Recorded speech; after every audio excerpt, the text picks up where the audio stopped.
It's the Daz Report channel 8. The only channel you need to watch, the only channel you need to see. It's the channels you watch, the channels I see. Not here to impress, only here to express. Today is the 3rd of March 2026. It'll soon be Christmas 2033. It'll soon be Easter 2040. It'll soon be Halloween 2046. Well, it's the 3rd month of the 3rd. It's the 3rd day of the 3rd month, and World War 33 started. It has 3 days into World War 33. Actually, it's 4 days into World War 33 now, isn't it? So it's all kicking off down in Iran. Bombs flying off everywhere.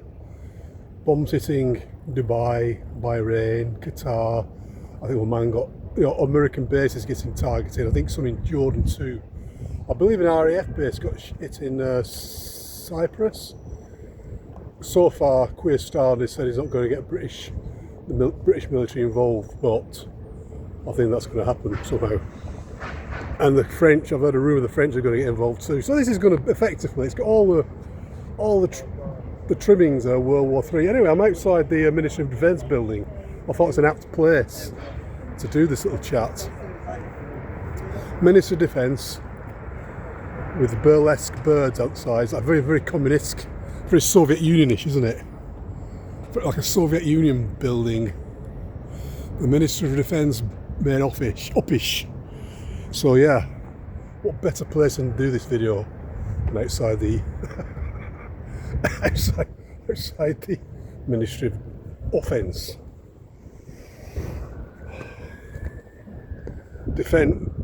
Not defending us at all, are they? You know, we're being attacked by these people. The Ministry of Defence are actually attacking us.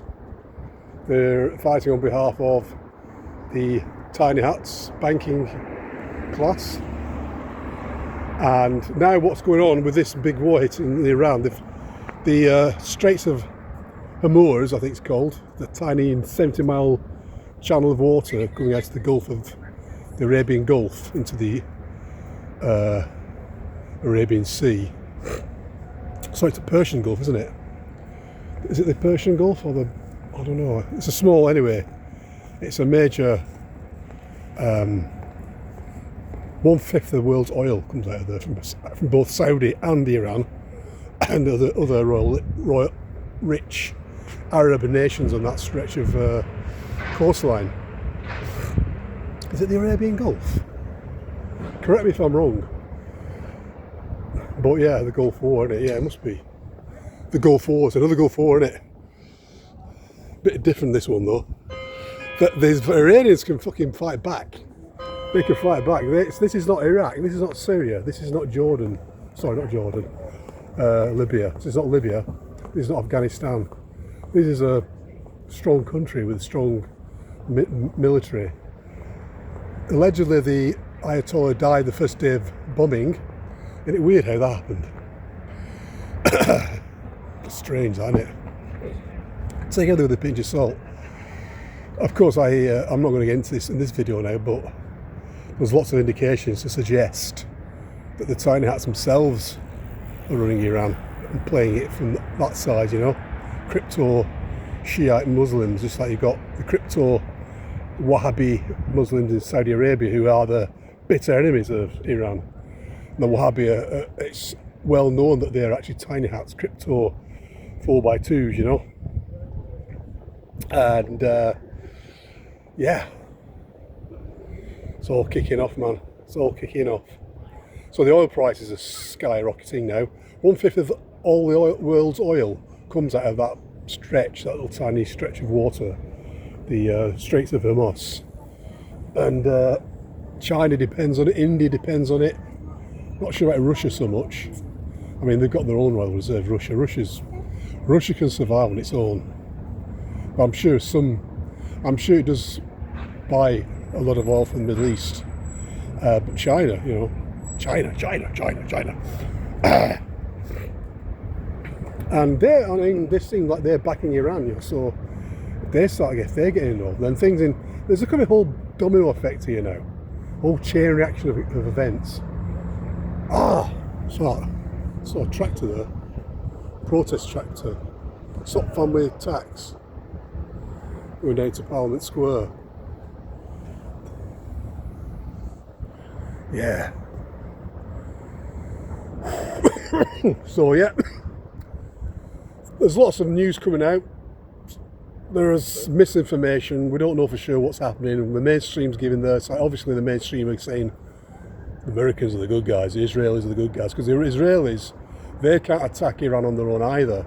They needed America to back them. They did that 12-day war last summer, where they was exchanging missiles, and they did get a bit of a pummeling in Israel that time. They realised we can't do this on our own, so they've had to force Trump to participate in the obliteration of Iran to make it part of the Greater Israel. And the Epstein files, what a coincidence, what a coinkydink. That's all going on. So obviously there are vicious rumours, and there's lots of evidence to suggest it. Of course, Donald Trump used to knock about with Jeffrey Epstein. They're good business buddies. I'm sure they did a lot of business together, didn't they? His name will be on the file, complete nonce. So he's sweating it up, isn't he? So nothing like a World War 33 to try and take the attention away from the Epstein files.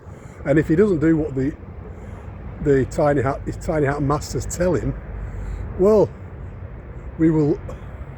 That redacted name where your name is, that's becoming unredacted. So yeah, I'll speak more on this in future videos, but this is the current event now, isn't it? I think this is the big one. 3 days into World War 33, on the third day of the third month of the year, and at 3:33 a.m. Pacific time, I think it's actually going on as I speak, there's a full lunar eclipse, the blood moon. On a more auspicious note, it is an actual very auspicious day today.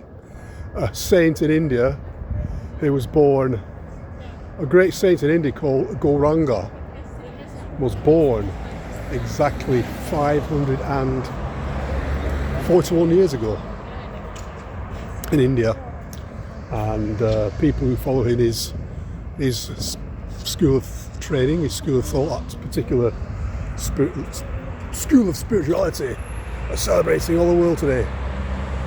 So that is completely unaffected by the grimness of what's going on in the world. It's outside the 3D matrix. Anybody who's practicing spiritual life and completely focused on self, focus on source, focus on spirit, focus on creator, focus on God. Anyone in that who's God conscious and stroke self conscious ain't going to be affected by this. World War 33 is just a breeze, innit?